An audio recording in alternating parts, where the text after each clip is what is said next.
But writing एक बहुत ही important language skill है। इसके लिए बहुत से काम आपने पहले करने हैं और कुछ काम लिखते हुए करने हैं और कुछ काम बाद में करने हैं। तो इस तरह से पहले प्री राइटिंग टेक्निक्स लिखने से जो पहले के करने वाले काम हैं इसको हम डिस्कस करते हैं। कुछ काम जब आप लिख रहे होते हैं तब आपने करने हैं और कुछ काम जब आप लिखने के बाद वो आप करेंगे। प्री राइटिंग टेक्निक्स, प्री कहते हैं बेटे पहले को, राइटिंग लिखते हुए टेक्निक्स, जो टेक्निक्स इस्तेमाल की जाती हैं। तो टेक्निक्स के ज़रिए से हमारा मतलूबा काम आसान हो जाता है। Pre writing exercises provide structure and meaning to your topic and research before you begin to write a draft. But इसकी फ़र्स्ट लाइन में इसका मकसद बता दिया गया है कि प्री राइटिंग टेक्निक्स के ज़रिए से आप अपना टॉपिक जो भी आप बयान करना चाहते हैं उसका स्ट्रक्चर क्या होगा और उससे आपकी मुराद क्या है, ये दोनों चीज़ें डिफ़ाइन करने में हेल्प मिलती है। Using pre writing strategies to organise and generate ideas prevents a writer from becoming frustrated और स्टक। तो बेटे जो सिंपल सेइंग है वो यकीनन आपको याद होनी चाहिए, if you fail to plan you plan to fail. यानी अगर आपने किसी भी चीज़ की प्रॉपर प्लानिंग नहीं की हुई तो यकीनन आप उस काम के अंदर नाकाम हो जाएंगे। तो बेटे कोई भी प्रोसेस है तो वो प्रॉपरली तभी कामयाब हो सकते हैं जब हमने अर्ली उसकी प्लानिंग की हो। तो वो कहता है प्री राइटिंग जो स्ट्रेटजीज़ हैं इनके ज़रिए से हम लोग जब लिखना स्टार्ट करेंगे तो हमें फिर एम्बेरसमेंट नहीं होगी। बिकमिंग फ्रस्ट्रेटेड बेटे परेशान को कहते हैं, और स्टक यानी अटक जाना। Pre writing exercises can help you focus your ideas, ये आपको आपके आइडियाज़ फोकस करने में हेल्प आउट करती है।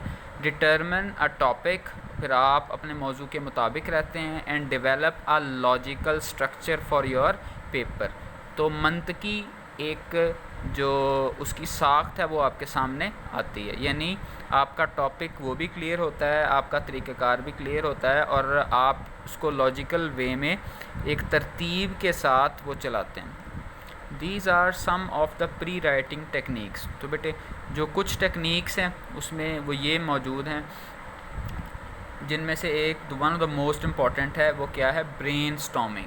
ठीक है, ब्रेन आप जानते हैं और स्टॉर्मिंग तूफ़ान को कहा जाता है। तो जब आप किसी टॉपिक के बारे में लिखने का आगाज़ करते हैं तो पहली स्टेज क्या है, आप ज़ाहिर है उस टॉपिक के बारे में सोचते हैं। जब सोचते हैं तो कोई ना कोई इन्फॉर्मेशन आपको अपने नॉलेज के मुताबिक दिमाग के अंदर कुछ व्यूज़ उस टॉपिक के बारे में आते हैं। जैसे मिसाल के तौर पर अगर मैं कहूँ मोबाइल फ़ोन्स, तो मोबाइल से रिलेटेड जो है वो आपके जहन में कोई ना कोई वर्ड्स जो हैं वो ज़रूर आएंगे। मसलन कम्युनिकेशन हो सकता है, कनेक्टिविटी हो सकता है, एंटरटेनमेंट हो सकता है, इस तरह डिफरेंट। तो ये सारे के सारे ख़यालात आपके जहन में आएंगे। Brainstorming is a pre writing technique that helps gather ideas in order to better organise and speed up the writing process. बेटे इनके ज़रिए से हम सबसे पहले आइडियाज़ को इकट्ठा कर लेते हैं ताकि एक ख़ास तरतीब देकर हम लिख सकें।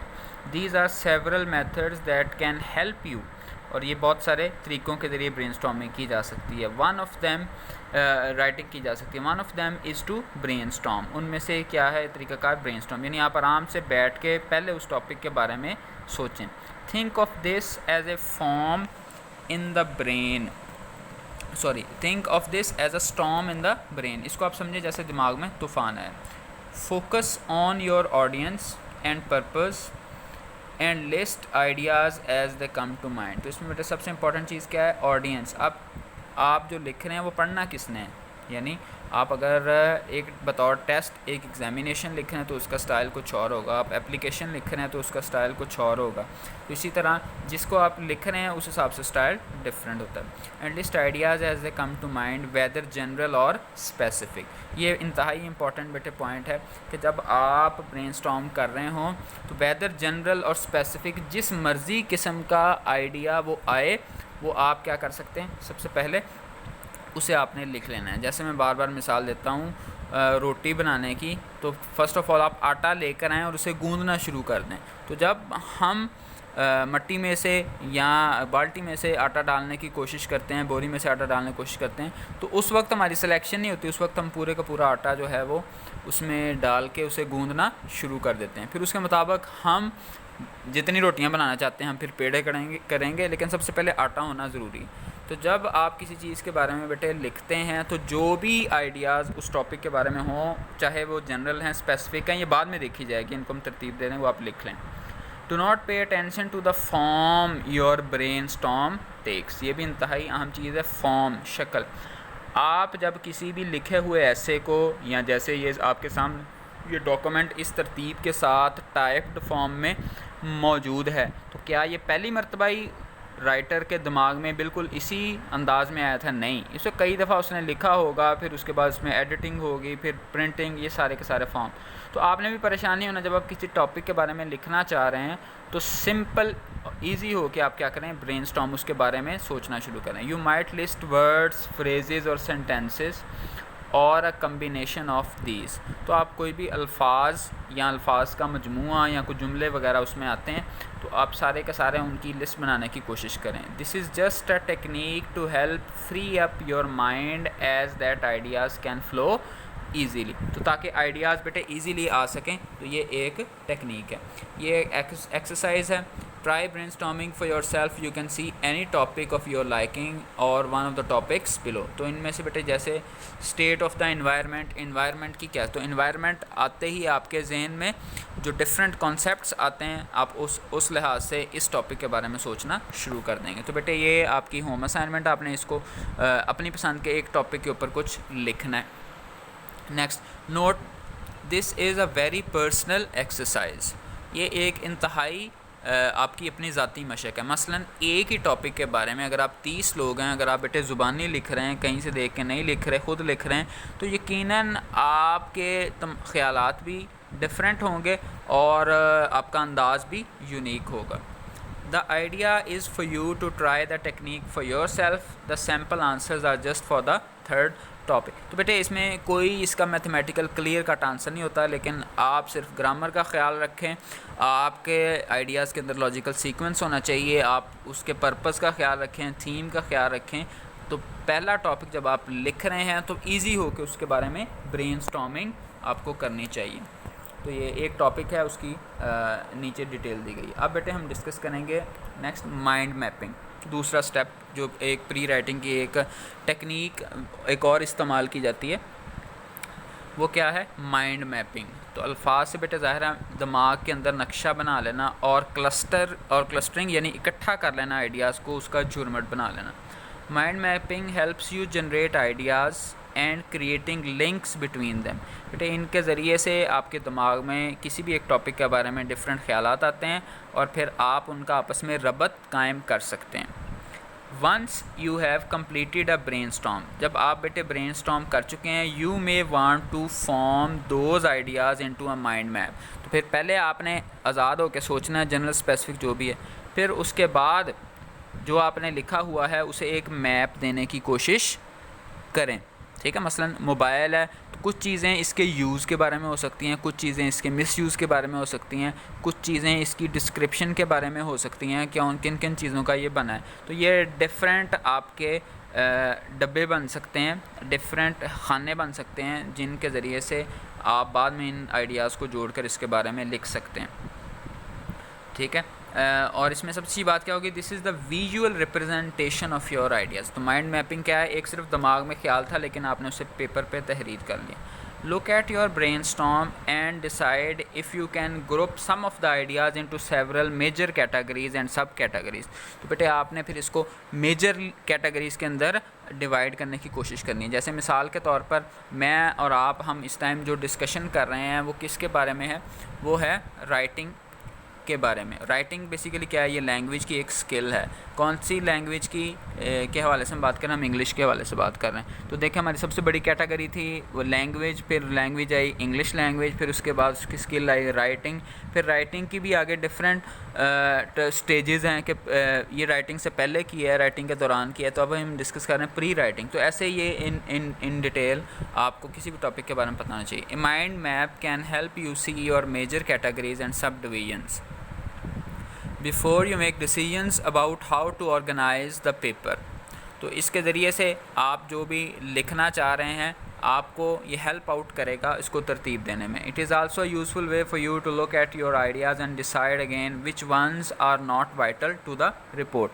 तो आप ये भी देख सकते हैं इनमें से कौन सी चीज़ें आपने लिखनी है, कौन सी चीज़ें नहीं लिखनी है, वाइटल इंपॉर्टेंट को कहा जाता है। तीसरी चीज़ है बेटे इससे रेलिवेंट वो है फ्री राइटिंग। ठीक है, आपने ब्रेनस्टॉर्म कर लिया, सोच लिया, फिर उसके बाद आपने उसका नक्शे की शक्ल दे दी। अब क्या करें, अब आज़ादाना उसको लिखना शुरू कर दें। क्या मतलब कि ये जो लाइंस मैं और आप इस इमेज के अंदर ये पढ़ी जा रही हैं, ये इसी तरतीब के साथ तो नहीं उसके जहन में आई थी, राइटर के जहन में, ना ही इसी तरतीब के साथ, बल्कि इसको बार बार लिखा भी गया। तो इसलिए आपने आज़ादाना तौर पर लिखना है। Another technique that helps to generate ideas is to free write. तो फ्रीली आप इसे राइट कर सकते हैं। Like brainstorming the technique is a way to free up the mind. तो इसके ज़रिए से आप दिमागी तौर पर ना इस टेंशन से आज़ाद हो जाते हैं कि मेरी ग्रामर गलत ना हो जाए, मेरे स्पेलिंग गलत ना हो जाए, मैं इसको किस तरह से लिखूँगा। आप आप इसे आज़ादाना लिख सकते हैं। याद रहे कि ये हम उस राइटिंग की बात कर रहे हैं कि अगर आप ख़ुद लिख रहे हैं क्रिएटिवली। हमारे यहाँ अमूमन तो हम याद करके लिखते हैं ना, रटा लगा के, लेकिन ये उससे different technique. To allow it to focus on ideas rather than on accuracy and organisation. देखिए एक्यूरेसी की वो स्पेलिंग वगैरह ठीक है या नहीं, ऑर्गेनाइजेशन उसके कोई लॉजिकल सीक्वेंस वगैरह का प्रॉब्लम है, तो इससे आपने आज़ाद हो जाना है। Choose one of the ideas from your brainstorm और your mind map and write for 5 to 10 minutes on that idea. तो आप जैसे चाहें उसी के मुताबिक एक आइडिया लेके आप उससे लिखना शुरू कर दें। डोंट स्टॉप राइटिंग, पर लिखते जाएं। If you can't think of anything to write, just write I can't think of anything else at the moment. यानी लिखना आपने ज़रूर है, चाहे यही लिखें कि मैं इस वक्त नहीं लिख रहा। The goal is to keep writing, keep the pen और pencil in contact with the paper. तो बस आप लिखते रहें, इसको स्टॉप ना करें। बेटा चौथी चीज़ है listing. In this exercise you will simply list all your ideas. This will help you when you are mapping or outlining your ideas, because as you use an idea you can cross it off your list. तो इसमें बेटा ये broad category जिसे हम headlines कहते हैं, उस एतबार से आप इनकी तरतीब लगाना शुरू कर सकते हैं। नेक्स्ट है बेटे outlining. Outlining is a more organised of pre-writing than the others pre-writing techniques। ठीक है, तो बाकी टेक्निक्स से ये थोड़ा सा इस लिहाज से डिफरेंट है कि आप क्या करते हैं, उस ज़रा ज़्यादा सोच समझ के उसकी आउटलाइंस लिखने की कोशिश करते हैं। यानी कॉम्पैक्ट फॉर्म में हम वो लिखेंगे, कुछ हिंट्स उसके लिखेंगे। ज़ाहिर है उसके लिए हमें सोचना ज़्यादा पड़ेगा। Outlining is a more organised of pre writing than the others pre writing techniques. It can be used after you have generated ideas through brainstorming. तो आप ये उसके बाद भी लिख सकते हैं। फ्री राइटिंग और other pre writing techniques, it works well for structured type of writing such as essays. तो जब आपने ऐसे लिखना है तो उसके लिए हमें आउटलाइंस लिखने पड़ेंगे। जैसे अगर हम मोबाइल पे ऐसे लिख रहे हैं तो उसके आप यूजेस और उसके मिस यूजेस को लिखेंगे। It works well for structure type of writing such as essays. In an outline you don't write complete sentence. आप कंप्लीट सेंटेंस नहीं लिखेंगे, यू ओनली राइट फ्रेजेस और words to determine the structure of the essay. तो आप ये कहने किस्म का रफ सा स्केच जो है वो आपके जहन में आ रहा है। Write your title at the top of the page, then list your major categories as headings with the details lined up underneath.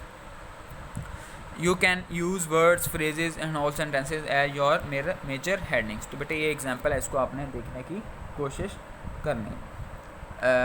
ये You have now seen how to get ideas for your report and organize them into a basic structure. तो report लिखनी है, ऐसे लिखना है, कुछ भी आप अगर क्रिएटिवली खुद लिख रहे हैं तो उसके लिए हेल्पफुल होगा। Next we will look at the format of some major types of UN reports. Moving on to the chapter 4। अच्छा बेटा इसे आपने इग्नोर करना है, ये बुक के अंदर मिस्टेक है। तो आप ये देखें कि इस हवाले से हमने जो आज डिस्कशन की है बेटे वो प्री राइटिंग टेक्निक्स है कि जो राइटिंग स्किल है उसके लिए हमें सबसे पहले जिन चीज़ों का पता होना चाहिए वो क्या है, उनमें से एक है प्री राइटिंग टेक्निक्स। याद रहे ये हम किस राइटिंग की बात कर रहे हैं, ये वो राइटिंग है जो आप ख़ुद राइटिंग के प्रोसेस से गुज़रते हुए ख़ुद लिखेंगे। ये कहीं से याद की हुई चीज़ नहीं है, बल्कि ये आपकी अपनी राइटिंग है। मसलन अगर हमारा टॉपिक जैसे मैंने बताया आपको मोबाइल फ़ोन्स है, तो अगर आपने मोबाइल फ़ोन पे ऐसे याद किया हुआ है पहले से और वो रट के हम लिख रहे हैं, इससे वो मुराद नहीं है। इससे मुराद बेसिकली क्या है, अगर आप ख़ुद एक टॉपिक पे लिख रहे हैं तो आपको ये पता हो कि मैंने किस प्रोसेस से गुज़रना है, या जहाँ से आपने याद किया है ज़ाहिर है वो भी किसी ने लिखा है उसको, तो वो भी उन्हीं प्रोसेस से गुज़रा होगा जिनसे आप अगर ख़ुद लिखेंगे तो वो गुज़रेंगे। तो इसके लिए बेटे राइटिंग के हवाले से 3 आपने स्टेजेस वो याद रखें। पहली तो है वो प्री राइटिंग स्टेज, लिखने से पहले की। तो अब हमने प्री राइटिंग स्टेज को आज डिस्कस किया कि वो डिफरेंट उसकी टेक्निक्स हैं, जिसमें ब्रेनस्टॉर्मिंग है कि दिमाग में जो ख्यालात आ रहे हैं उन सबको लिख लें। दूसरा है माइंड मैपिंग है, उन ख्यालात को एक नक्शे की शक्ल में आप पेपर के ऊपर उतार लें। तीसरी शक्ल क्या हो सकती है कि आप फ्री राइटिंग आप बस लिखना शुरू कर दें जो भी आपने वो लिखा है। चौथा क्या हो सकता है कि ब्रॉडली अगर अब सिर्फ टॉपिक ज़हन में आया तो उसके बाद आप लिस्टिंग स्टार्ट कर सकते हैं कि इसमें ये फ़लाँ इन एस्पेक्ट्स को मैं देखूंगा, जैसे मोबाइल के यूज़ और मिस यूज़ को देखूंगा। 5वीं चीज़ बेटे जो आपने याद रखनी है वो क्या है कि हम आउटलाइनिंग, तो आप आउटलाइंस भी लिख सकते हैं अगर इसका नक्शा पहले से बहुत ज़्यादा उस टॉपिक का आपके आप क्लियर है और आपने पढ़ा हुआ है, पहले बहुत सारी इन्फॉर्मेशन आपके पास होगी। But hopefully it will be helpful for you. तो ask any question of your liking. Thank you very much. अल्लाह हाफिज़।